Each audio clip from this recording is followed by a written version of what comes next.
Esto que veis detrás mío no es la estrella de la muerte, es el globo de la ciencia y de la innovación.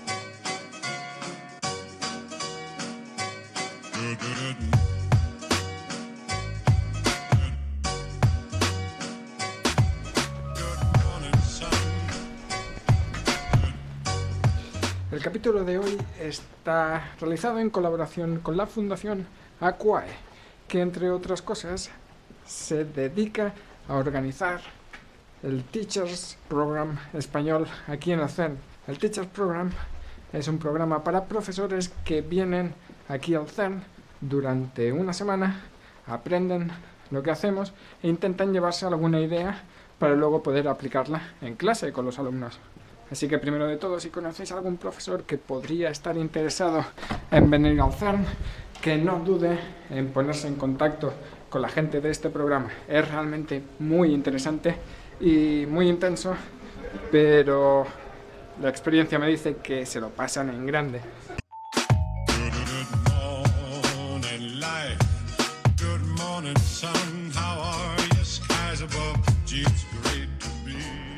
Y lo que os voy a explicar hoy ocurrió hace mucho tiempo, hace unos 13.800 millones de años. Y exactamente la historia que os explicaré en realidad duró mucho menos de lo que va a durar este vídeo.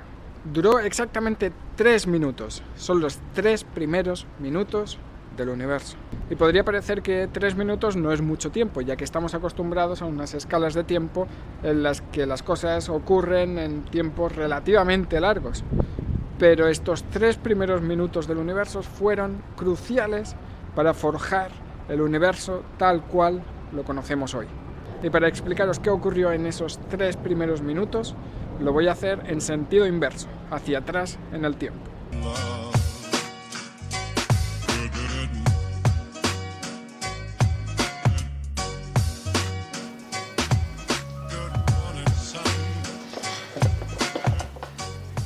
Hoy sabemos que nuestro universo se está expandiendo. Si hoy se está expandiendo, significa que en el pasado estaba todo más comprimido y, en consecuencia, más caliente. Cuando el universo tenía aproximadamente 3 minutos, no existían las galaxias, no existían ni siquiera las estrellas, incluso no existían ni los átomos. La temperatura era tan alta que los enlaces atómicos no podían formarse.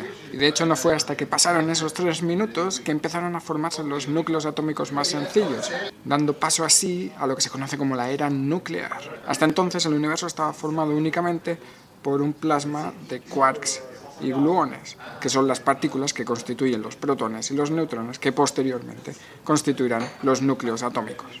En este punto, la temperatura del universo es muy alta, unos 1.000 millones de Kelvin, y la densidad enorme, unas 10.000 toneladas por metro cúbico. Incluso la densidad es tan alta que la luz no puede viajar libremente. Y si seguimos yendo atrás en el tiempo y seguimos comprimiendo el universo, llegamos a la siguiente etapa, una de las más interesantes.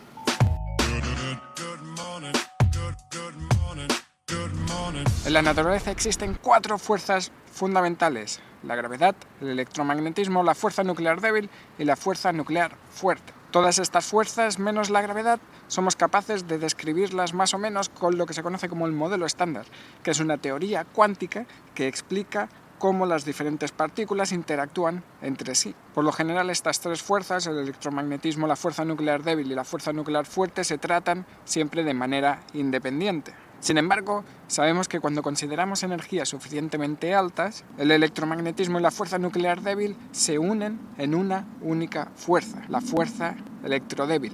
Es en esta época también en la que el campo de Higgs se condensó y dio masa a todas las partículas. Y es esta época precisamente la que podemos estudiar con el LHC. Mediante las colisiones de protones somos capaces de recrear cómo era el universo cuando era muy joven. Es nuestra auténtica máquina del tiempo. Pero sabemos que si seguimos aumentando la energía del universo, la fuerza nuclear fuerte también se integraría con las otras 2 fuerzas, generando así una única fuerza que gobernaría todo el mundo subatómico. Las teorías que buscan cómo unificar estas 3 fuerzas son las que se conocen como teorías de la gran unificación. En épocas muy tempranas el universo se encontraba a una temperatura tan alta que reunía las condiciones necesarias para que estas 3 fuerzas se mantuviesen unidas. Por eso pensamos que en sus inicios el universo era muy simple, unas pocas partículas gobernadas por una única fuerza. Pero entre medio de estas dos unificaciones ocurrió algo impresionante, ocurrió algo que definiría nuestro universo tal cual es hoy y evitaría que fuese un lugar frío y oscuro: la inflación.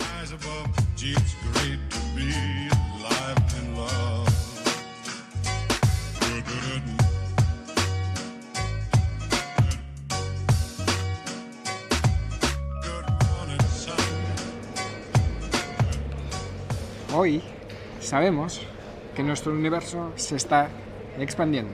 Y si observamos la temperatura de la radiación cósmica de fondo, vemos que es de aproximadamente unos 3 Kelvin. Pero lo más importante es que esta temperatura es prácticamente igual en todos los puntos del universo. El universo es extremadamente homogéneo. Miremos donde miremos, la temperatura es la misma. Esto significa que el universo está en un equilibrio térmico. Pero este hecho pone en serios aprietos al modelo clásico del Big Bang. Pero si asumimos que hubo una época, unos 10 elevado a menos 35 segundos después del inicio del Big Bang, en la que el universo no solo se expandió, sino que se expandió de manera exponencial, este problema está resuelto. Esta época de expansión exponencial es lo que se conoce como era inflacionaria. Y durante esta época, que duró una fracción muy pequeña de segundo, el universo se expandió unos 15 órdenes de magnitud. Y si dejamos atrás la época de la gran unificación y seguimos comprimiendo nuestro universo, llegamos a lo que se conoce como la época de Planck. A partir de esta época nuestro conocimiento empieza a ser muy vago, sabemos muy poco.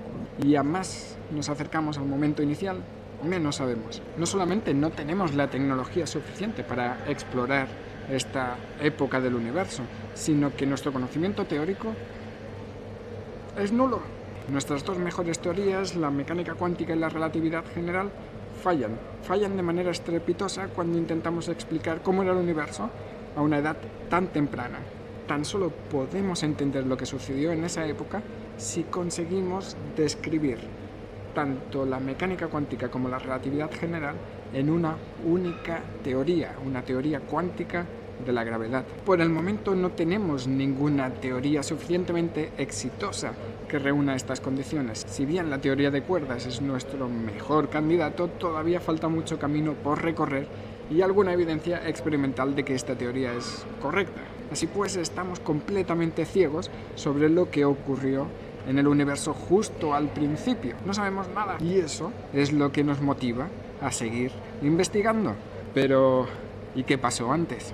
¿Qué pasó antes del inicio del Big Bang? ¿Existía algo? Si nos hubiésemos hecho esta pregunta hace tan solo un par de décadas, la respuesta era obvia.